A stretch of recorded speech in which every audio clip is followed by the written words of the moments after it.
Akibat sang anak dak galak makan, warga desa Gasing Laut, Kecamatan Talang Kelapo, Banyuasin nekat ngabisi nyawa anak tirinya. Atas perbuatannya tersebut, pelaku diamankan oleh anggota unit Reskrim Polsek Talang Kelapo.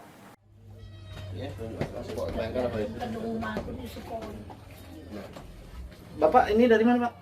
Lanang berinisial DR, warga desa Gasing Laut, Kecamatan Talang Kelapo, Banyuasin diamankan polisi karena nganiaya anak tirinya yang masih berumur 2,5 tahun sampai tewas.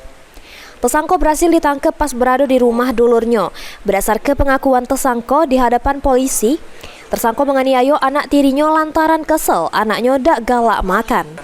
Atas perbuatannya, tersangka dikenakan Undang-Undang Perlindungan Anak Pasal 80 Ayat 3, Undang-Undang Nomor 35 Tahun 2014, atau Pasal 351 Ayat 3 KUHP Junto Pasal 76C, dengan ancaman hukuman 15 tahun penjara. Tindak pidana kekerasan terhadap anak di bawah umur atau penganiayaan yang mengakibatkan korban inisial AS berusia 2,5 tahun yang mengakibatkan korban AS meninggal dunia. Untuk waktu kejadian sendiri pada hari Senin tanggal 20 Januari 2024 sekitar pukul 2 siang bertempat di rumah korban pelaku di Desa Gasing, Kecamatan Talang Kelapa.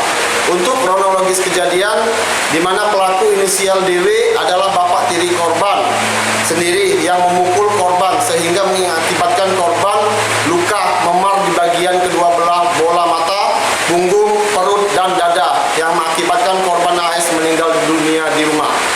Motif pelaku sendiri kesal terhadap korban AS, anak tiri yang tidak mau makan atau menurut. Untuk ancaman pidana sendiri adalah pelaku dikenakan Undang-Undang Perlindungan Anak Pasal 80 Ayat 3, Undang-Undang 35 Tahun 2012, dan atau 351 Ayat 3 KUHP Junto Pasal 76C dengan ancaman hukuman 15 tahun penjara. Ridho Ilahi, PAL TV.